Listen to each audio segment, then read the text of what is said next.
Hello students, welcome to Nimbus Learning powered by Engineers Academy. जैसा कि आपको पता है कि बीएसएनएल जेटीओ 100 वैकेंसीज आप सभी के लिए आई हैं। जितने भी बीटेक के स्टूडेंट जिन्होंने electronics, electrical, communication, IT, CS या उससे रिलेटेड ब्रांच में बीटेक करी है या एमएससी वाले स्टूडेंट, वो सारे के सारे स्टूडेंट इसमें एलिजिबल हैं।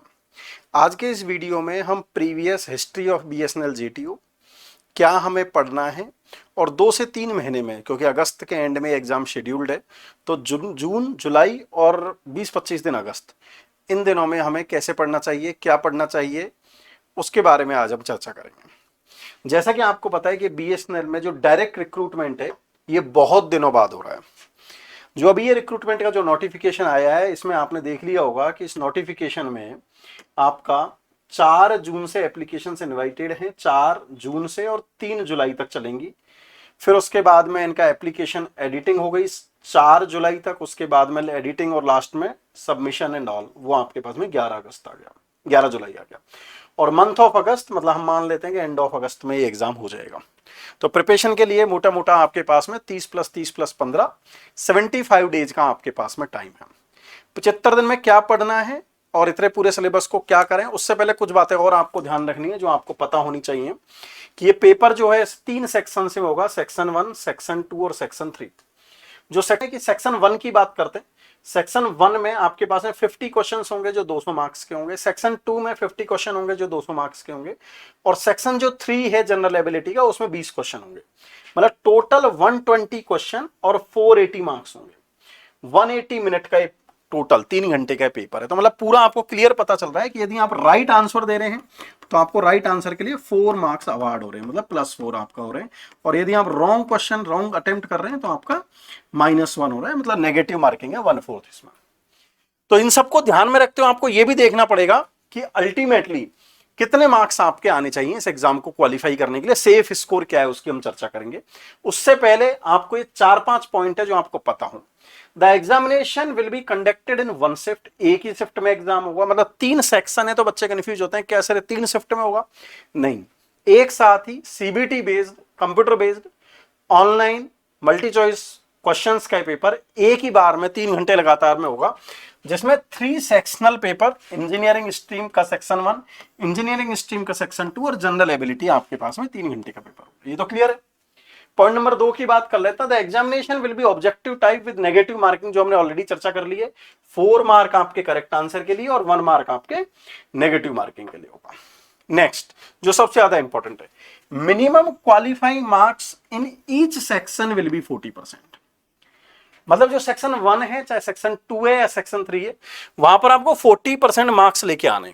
मतलब यहां पर यदि 200 मार्क्स का पेपर है तो 80 मार्क्स आने ही चाहिए, यहां पर भी 80 मार्क्स आने चाहिए, और यहां पर भी आपके पास में 32 मार्क्स आपके पास में आने चाहिए। मतलब 40% मार्क्स आपको चाहिए। आगे पढ़ते हैं।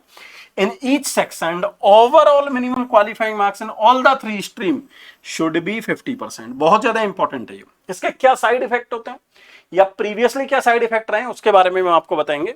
मतलब मिनिमम कितना है जनरल कैटेगरी के लिए सेक्शन में 40% और ओवरऑल कितना है 50%। For unreserved category, unreserved candidate and for OBC candidate, OBC और उन दोनों के लिए, for ST, SC, OBC, NCL, EWS candidate shall be relaxation qualifying minimum each mark shall be 35% and overall minimum qualifying in all the 3 section will be combined is 45%।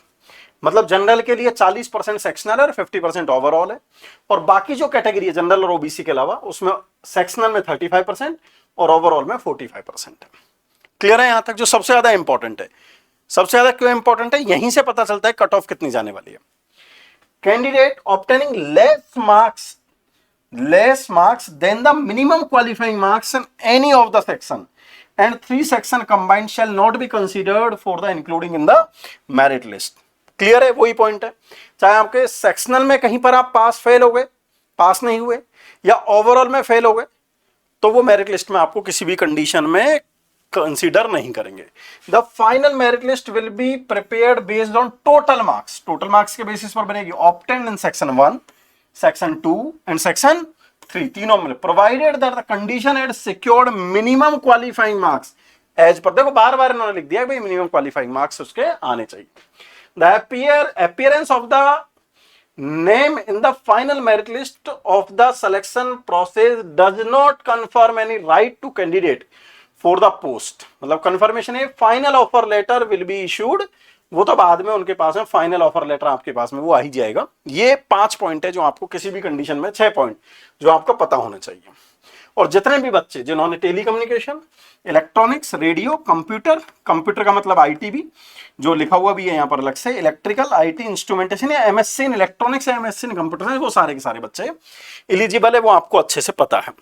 अब बारी आती है यहां पर की जो 3 सेक्शनल कट ऑफ, ये 3 section है, इनका सिलेबस क्या है, क्या पढ़ना है और कट ऑफ क्या रहने वाली, ये 3 इंपॉर्टेंट सवाल है। सेक्शन 1 की बात करें तो आपने देख लिया होगा कि सेक्शन 1 में ये 6 सब्जेक्ट हैं आपके।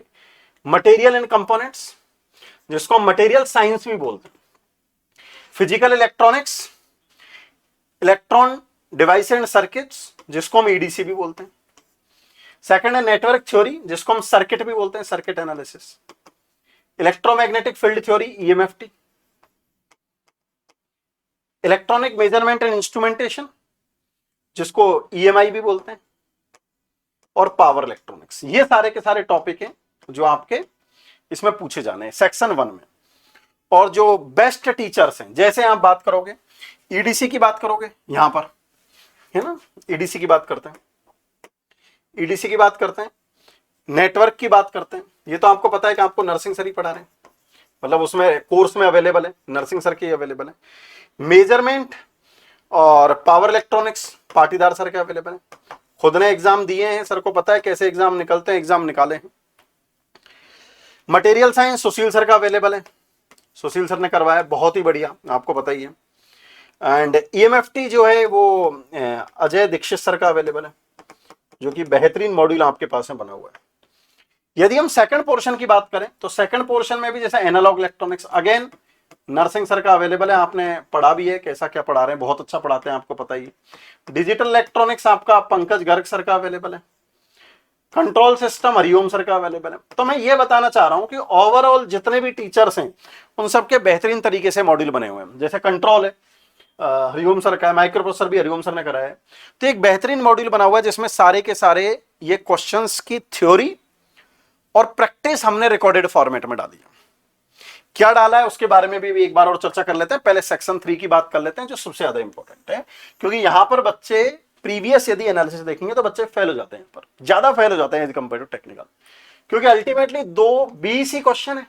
और यदि आप इसको देखोगे तो इसमें इंग्लिश के अराउंड 8 से 10 क्वेश्चन है, और जो जीके जीएस वाले क्वेश्चन है वो है लगभग वही मतलब 8-10 क्वेश्चन, टोटल मिला के 20 क्वेश्चन है। और इंग्लिश का जो लेवल है वो बहुत ही एक्सीलेंट लेवल के क्वेश्चन आते हैं, अच्छे लेवल के। और जो जीके जीएस वाला जो क्वेश्चन है, ये जो क्वेश्चन है वो एवरेज क्वेश्चन आते हैं। मतलब इसमें कुछ ऐसे क्वेश्चन होते हैं, कई बार तो सीडी की फुल फॉर्म ही पूछ ली, सीडी की फुल फॉर्म बताओ। तुम केवल एग्जांपल इसलिए बता रहा हूं ताकि आपको आइडिया हो। और यहां पर इसमें कोई कॉम्प्रोमाइज भी नहीं कर सकते, सेक्शनल कट ऑफ का मामला है, और यदि कुछ गड़बड़ हो गई तो सारा पेपर ही बेकार हो जाएगा, कट ऑफ से बाहर, उससे सिलेक्शन से बाहर निकल जाओगे आप। तो आपको ये सबसे ज्यादा इंपॉर्टेंट है कि आपको पता हो कि कट ऑफ कितनी जाएगी। तो आपको ये भी मैं बता दूं कि जो जेटीओ का एग्जाम 2002 में हुआ था, फिर 3 में हुआ था, फिर 5 में हुआ था, 7 में हुआ था, 8 में हुआ था, और 16 में जब 2500 वैकेंसीज आई थी उस टाइम पर गेट के थ्रू इन्होंने लिया था। और ये जो गई थी यहां पर, ये जो कट ऑफ थी ना, ये पूरी की पूरी कट ऑफ यहां पर, ये कट ऑफ वही कट ऑफ गई थी जो मिनिमम क्वालिफाइंग कट ऑफ, मतलब जो जिस कैटेगरी के लिए, जिस जनरल के लिए मैंने 40-40-50 बताया ना, सेक्शन में 40-40-40 और ओवरऑल 50, तो आप प्रीवियस पेपर देखेंगे तो उनमें वही कट ऑफ चली गई। व्हाट आई वांट टू से कि आप यदि मिनिमम कट ऑफ के लिए पढ़ रहे हैं, पर वो भी आपका क्लियर हो रहा है, तो आपका एग्जाम ही 100% क्लियर होगा। ये एक आध साल का एनालिसिस नहीं, 2002, 3, 5, 7, 8 आप कोई सा ही पेपर, ये जो ईयर है नोटिफिकेशन के ईयर है, इट मे बी पॉसिबल 2008 का एग्जाम 2009 में हुआ, वो एक अलग बात है। तो ये मतलब बहुत ही ज्यादा, और पेपर का लेवल भी अच्छा रहता है, क्योंकि आपको पता है पेपर कौन बना रहे हैं, आईआईटीज बनाते हैं, जीटीओ का पेपर शुरू से आईआईटीज बना रहे होते हैं। तो ये आपके लिए बहुत ज्यादा इंफॉर्मेशन इंपॉर्टेंट है। इन्हीं सबको देखते हुए, जो कट ऑफ मैंने आपसे चर्चा करी, इन्हीं सबको देखते हुए हमने बीएसएनएल जेटीओ के लिए ये एक रिकॉर्डेड बैच बनाया है, पूरा रिकॉर्डेड। इस रिकॉर्डेड में थ्योरी, वो जो सारे सब प्रैक्टिस हमने इसमें डाले हैं। अब क्या है, रिकॉर्डेड डिटेल्स, मतलब पूरे थ्योरी के लेक्चर्स हमने पूरे मॉड्यूल क्रिएट कर दिया। 5500 से ज्यादा हमने इसमें क्वेश्चंस के वीडियो सॉल्यूशन डाले। 5500 क्वेश्चंस हमने, जो आपके एक्सपेक्टेड क्वेश्चन है या उस टाइप के उस सिलेबस में आ सकते हैं, उनके हमने वीडियो सॉल्यूशन डाले।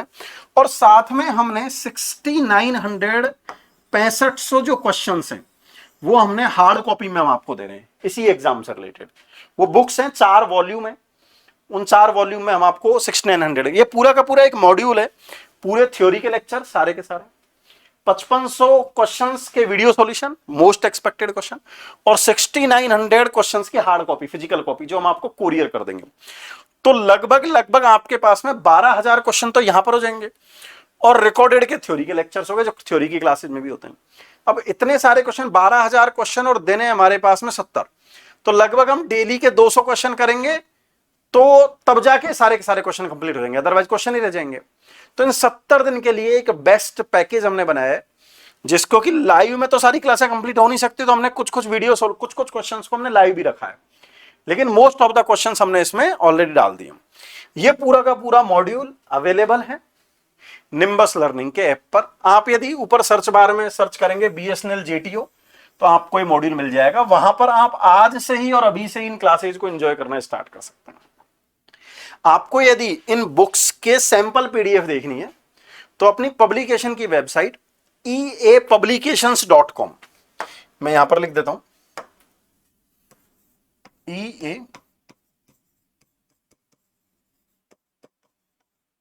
eapublications.com। इस पर जाकर आप उसके सैंपल पीडीएफ भी देख सकते हैं, आपको सैंपल क्वेश्चंस भी वहां मिल जाएंगे, हर सब्जेक्ट के हमने डाल दिए। या फिर आप एक काम और कर सकते हैं, आप हमारा जो नेशनल हेल्पलाइन नंबर है 7374000999, इस पर आप मैसेज भेजो हेलो। क्या मैसेज भेजना है? हेलो। आपसे हमारा एआई चैट एजेंट बात कर लेगा, और बात करने के बाद में आपको जो भी जेटीओ से रिलेटेड चाहिए वो सारा आपको प्रोवाइड करवा देगा। वहां पर आपको सैंपल भी मिल जाएंगे, वीडियो लेक्चर भी मिल जाएंगे, सैंपल पीडीएफ भी मिल जाएगी। तो क्या तरीका है दूसरा, 7374000999, ये नंबर सेव करो और मैसेज भेज दो हेलो। वहां पर आप जिसके बारे में भी डिटेल जानना चाहते हैं, SSC, RRB, BTSC, computer instructor, चाहे बीसीआईओ, एससीआईओ, आरएसएसबी, आरएसईबी, जेपीएससीएई, या फिर बीएसएनएल जेटीओ, सबके बारे में डिटेल आपको मिल जाएंगी। वो आपके साथ में कनेक्ट कर लेंगे। आप यहाँ हेलो का मैसेज भेज दो। और आपको ज्यादा जानकारी चाहिए, वेबसाइट विजिट कर लो। तो आप अच्छे से तैयारी करें और 70 दिन में इस एग्जाम को तैयारी करें, ताकि एग्जाम निकल सके। और भी यदि आपको कोई इन्फॉर्मेशन चाहिए, आप वीडियो के कमेंट बॉक्स में जरूर बताएं, फिर अगले वीडियो में हम उन सबके बारे में चर्चा करेंगे। All the best from the entire team of engineers academy and nimbus learning. Thank you.